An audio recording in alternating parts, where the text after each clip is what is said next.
Good afternoon and welcome to the Center for Spiritual Living on the Lake and our brand new time slot. I'm so delighted that you're here today. Let us begin in consciousness as we begin all things. As we join together in this moment, what I know is there is a power for good in the universe, and I can use it. I can use it in any way that I choose. And so as I look at the world around me and I look at the people that I know and those that I've yet to meet, what I know is that the consciousness of love is a powerful creative force. And that if I want to shake up the worldview, my worldview, it is time for me to think in a new way. So I stand in this moment with awareness, with possibility, with excitement and delight, knowing that today is a gift and a blessing. And that whatever is needed, whatever's necessary, whatever is required shows up now easily, gently, comfortably, beautifully. That life is unfolding in ways that are magical and mystical, gorgeous and fun. And for all of it, I'm grateful. I'm grateful for this life, grateful for this journey, and grateful for the potential that lies ahead. So we come together this afternoon to celebrate and to be together in harmony, peace, and love. And I know that the world is a better place as a result. So gratefully and humbly, I let this be the truth. And so it is. Wow, if that doesn't shake up your worldview, I don't know what will. I'll tell you, every time I watch children doing what they do best, living their authentic self, standing in their power and possibility, I see a very positive outlook for the future of humanity and our world at large. So when I think about shaking up our worldview, I want to start with what is our worldview? Where did we get it from? And I think where it started, of course, was the messages we got from our parents. You know, what did mom tell you or dad tell you about life and living and the world we live in? Was it seen as broken and flawed, or was it seen as a place of possibility and opportunity? And we get to choose how we view it. And each one of us has that ability.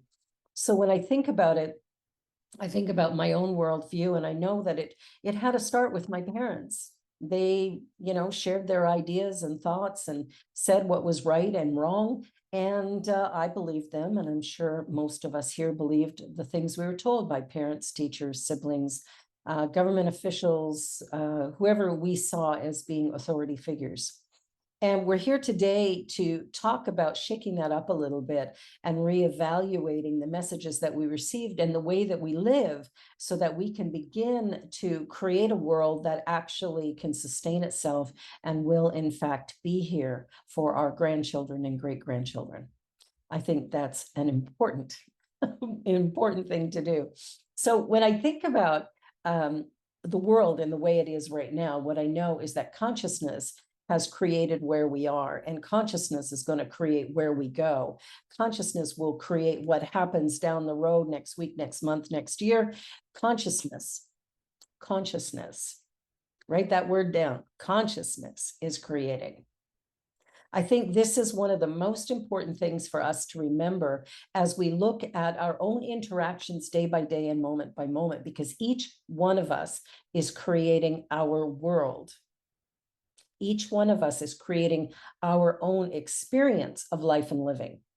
And how we're creating it depends on the way we think about life and people and animals and the earth itself and all the things that we do. And I know life gets busy and we forget and we get caught up in our own little world, our own little reality. And from there, we can sometimes get a little judgmental.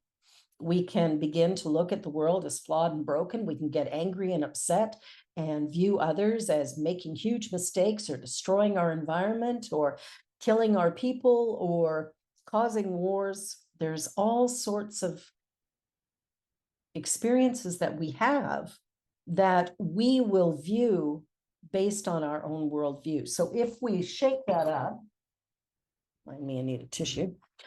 When we shake up that worldview, what I want us to do is consider the fact that life is happening through each one of us.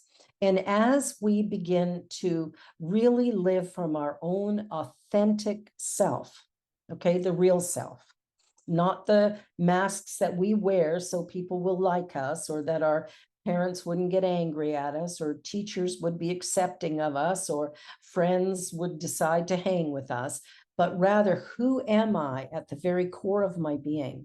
And when I can come to terms with who that is and what that looks like, and begin to live from there, I start to create the possibility of shifting consciousness in my little area of the world, which of course lifts everything.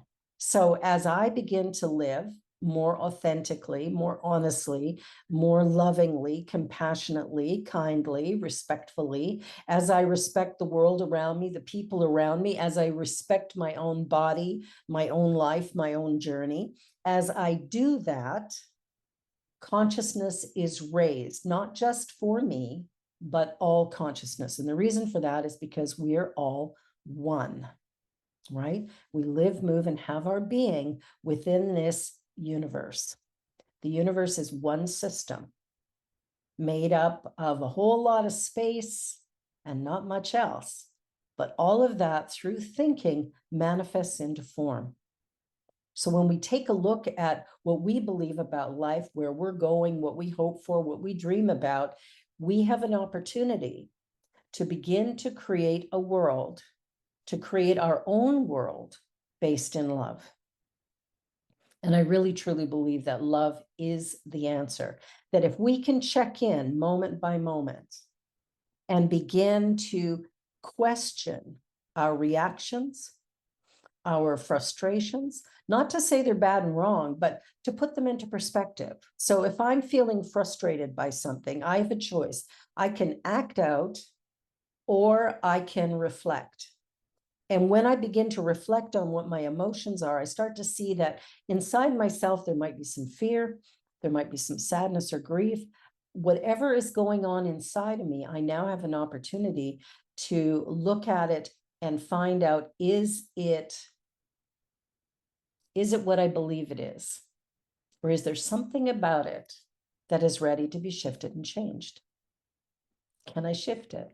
I was in a meeting the other night and I had somebody decide who I was.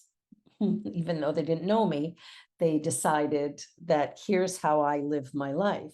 And rather than argue the point, I think I just said something about, no, that's not me, and decided to walk away from the conversation. The reason for that is that we sometimes expect people to respond in certain ways or to be in certain ways because of the color of their skin. I was being judged because of the color of my skin. It could be because of our sexuality, our gender preference. Could be the clothes we wear, how much money we make. All of these things create a worldview. We might decide that, the Prime Minister of Canada has more value than the garbage collector collecting our trash each week. I'm not so sure about that.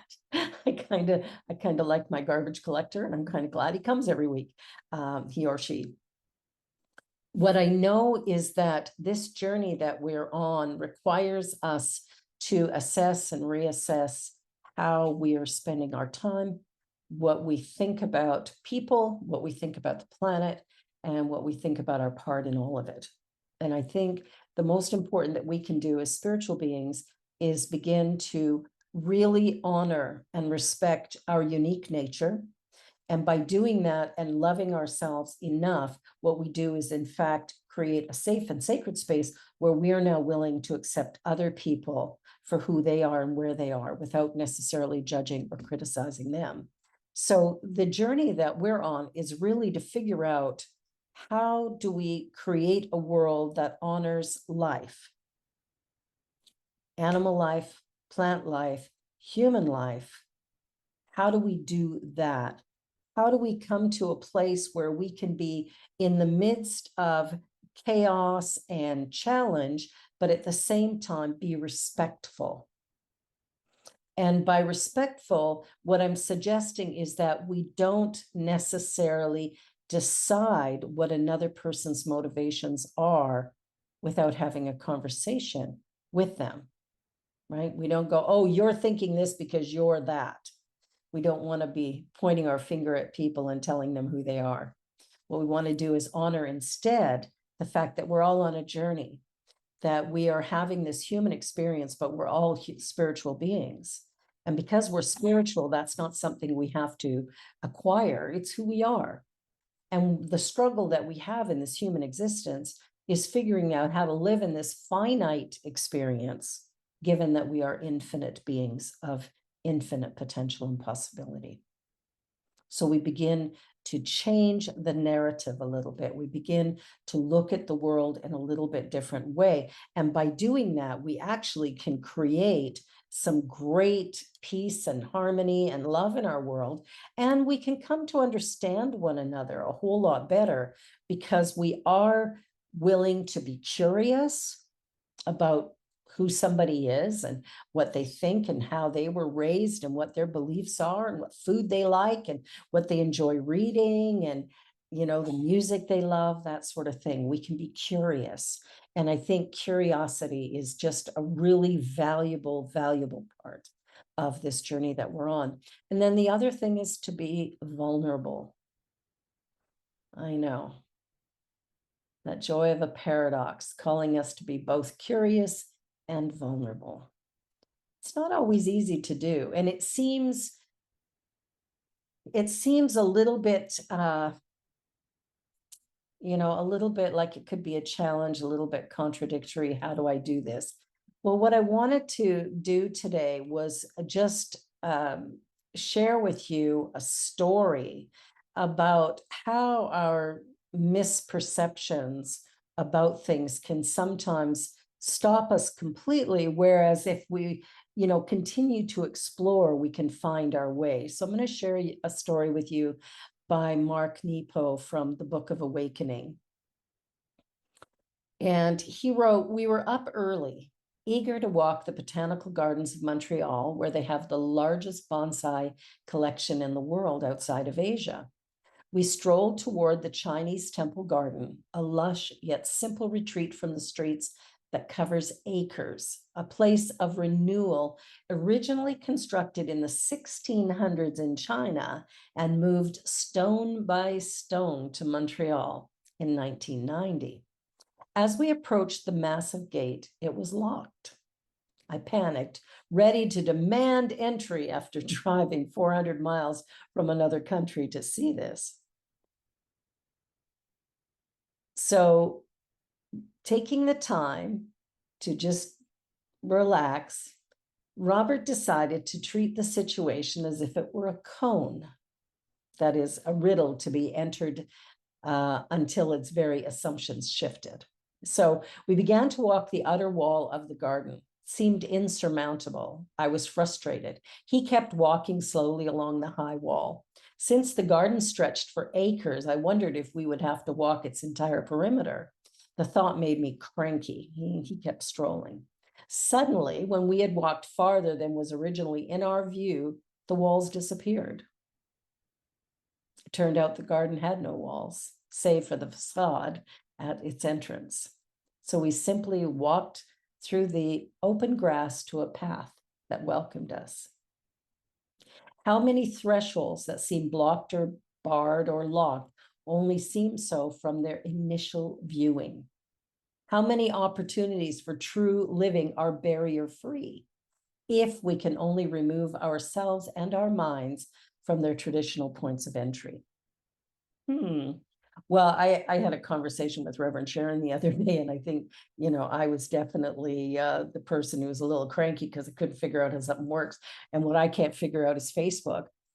And so Reverend Sharon was telling me that, you know, I might want to think that Facebook is easy to work with and that it's possible. If I shift my perspective, I just might be able to do this thing. So sometimes staying open and curious rather than telling ourselves, I can't, I won't, this is impossible, that can't be done. We give these stories to ourselves all the time. We have been trained from the time we were small children that certain things are impossible while other things might be possible. We've been trained to hide our emotions and yet to welcome the vulnerability of another. Not willing to do it ourselves, but let somebody else be vulnerable. And I think what we want to do in order to create a world view that actually honors everything and everyone is the idea of curiosity and vulnerability for ourselves. That if I can maintain a curious mind, I mean, think for a moment about any situation you've been in where you've had a conversation with somebody that is a real tough conversation, one where people are frustrated or angry or annoyed or whatever might be going on for them. And somehow you're able to maintain curiosity and openness rather than deciding somebody else is wrong and don't know what they're talking about or whatever the case may be, but rather being open and curious. And also being vulnerable with yourself, where you're willing to stand up for what it is that you believe in. I was at an event on Thursday evening at MCC Toronto, which was their 50th anniversary. And wow, what an event that was. It was a big concert, of which my daughter was one of the performers, a big concert, but also a recap of 50 years of MCC Toronto. And what was really beautiful about what this church did is over those 50 years, they have been, a forward power for changing the view of LGBTQ plus people and creating the possibility and potential for people to live healthy, happy, beautiful lives in a spiritual community. And one of the things that was really fascinating was that Reverend Brent Hawkes was the first person to do a legal same-sex marriage. And in fact, here in Toronto, his was the first in the world. Yes, the first in the world. So when we look at the things that we're doing and the way we're doing it, sometimes being vulnerable, standing for what we believe in, even if we're a bit afraid, standing for what we believe in because we know it's right, ultimately, putting human rights, animal rights, the rights of our planet front and center in our minds as we begin to wake up every day and go, what is mine to do? And to allow ourselves to have a worldview that is so big that instead of jumping to conclusions, instead of being in a place of aggravation and annoyance quickly, I can sometimes go there. What we do instead is we take a pause. And I remember when I was a little girl, my mom used to say, if I'd get angry, count to 10. And I thought, what a dumb thing. I'll count to 10. I'll still be mad. What I love about that now from a completely different perspective is that by counting to 10 and taking a breath, I pause the reaction. I give myself time to think. And in giving myself time to think, to pause, to reflect, I may come up with a new message going forward.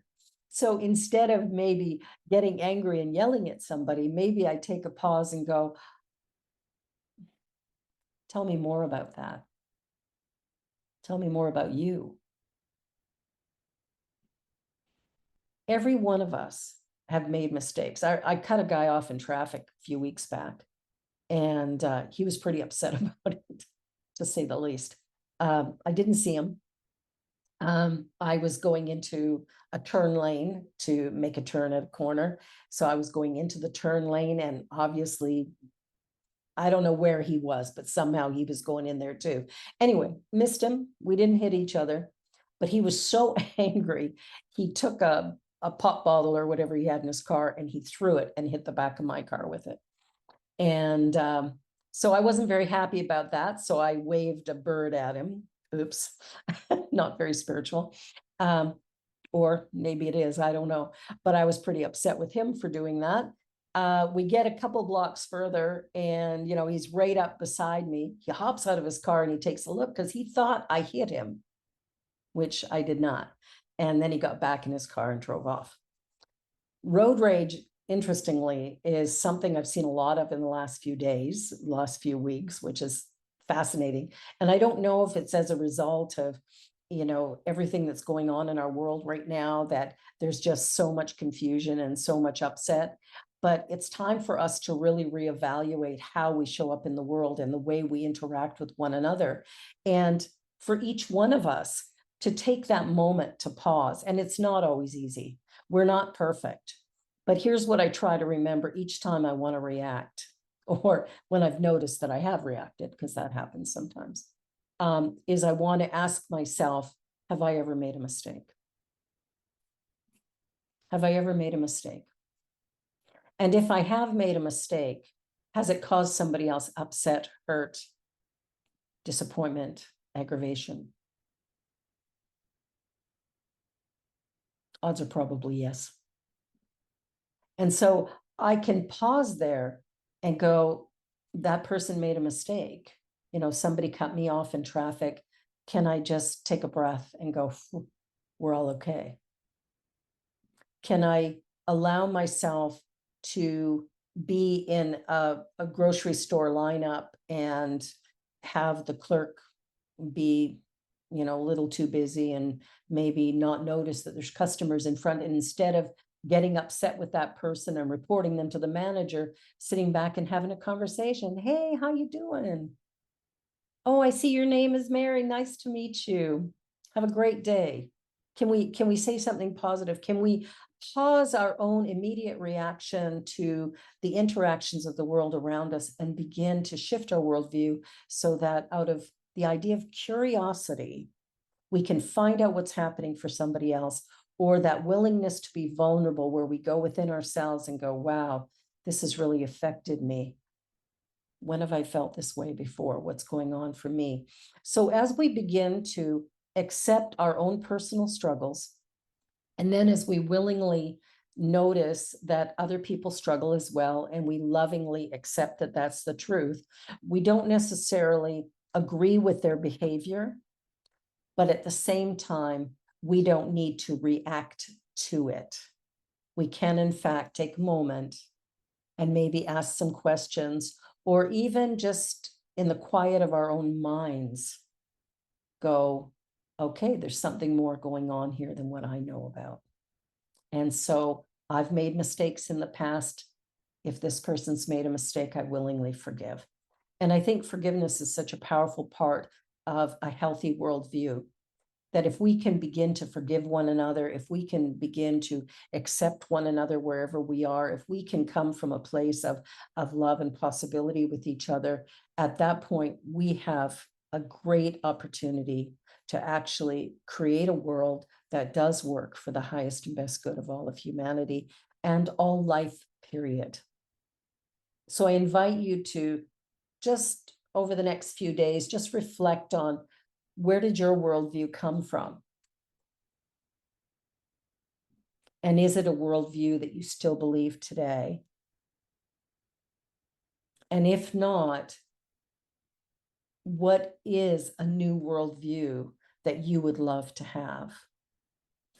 When I think about all those beautiful children producing that song, Heal the World, singing, playing, I mean, oh my goodness, that kid on the electric guitar, Jimi Hendrix, move over. This kid is stepping up. When we see that kind of power and possibility with our children, I have great faith in what our world could be and where it could go. So I invite you, just reflect. Can you be curious about life and people and your own self? And are you willing to be vulnerable? Are you willing to live in that paradox to create a new world order? A world where all of us are celebrated. Questions, questions, questions. On that note, let us move into a meditation. And as we do so, I invite you just to sit comfortably, put your feet flat on the floor and maybe rest your hands in your lap. Make sure your back is straight. And just allow yourself to just take a deep breath in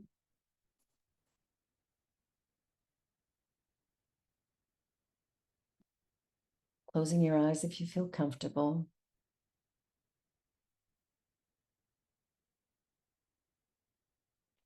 And allowing your breath to find its natural rhythm.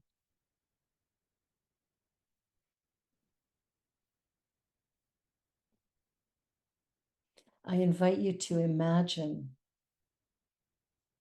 waking up in the morning excited, excited to be alive. Imagine what it would be to open your eyes and jump out of bed. And as your feet hit the floor, just say, thank you.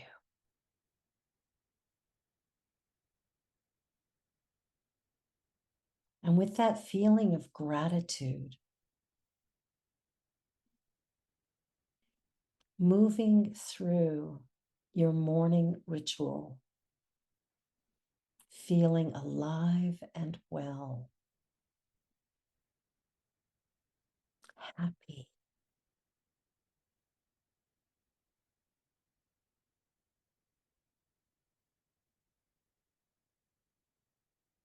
Imagine this feeling of joy just bubbling up inside of you and bursting out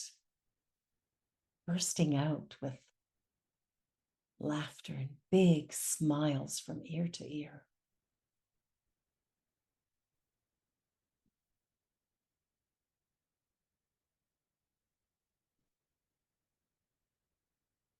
And maybe playing a little bit of music that lifts you.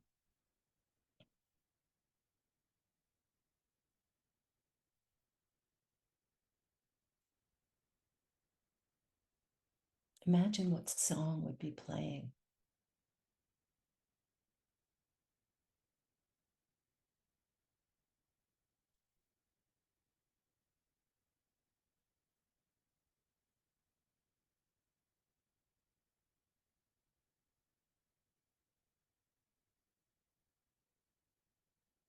And as you move through this reflection, this imagination,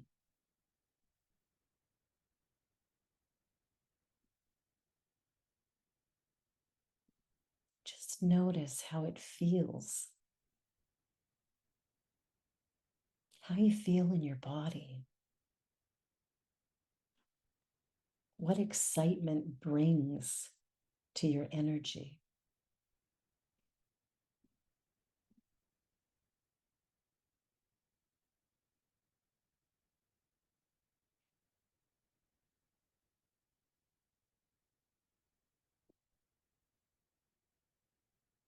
How comfortable you feel in your body when you're filled with a sense of joy.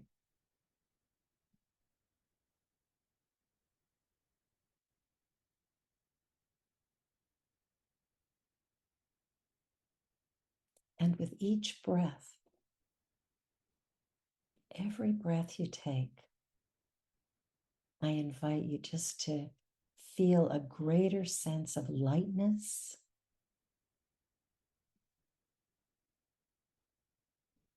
an increasing experience of joy,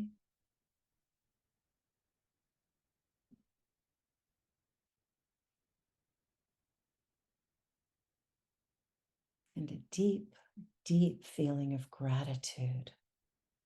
Gratitude for this day, gratitude for possibility and opportunity,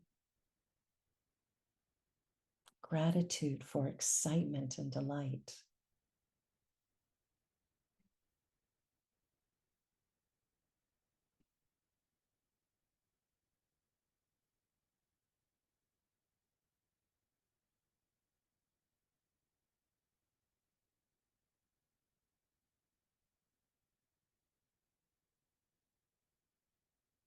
And it is in that place of gratitude that life just feels so good.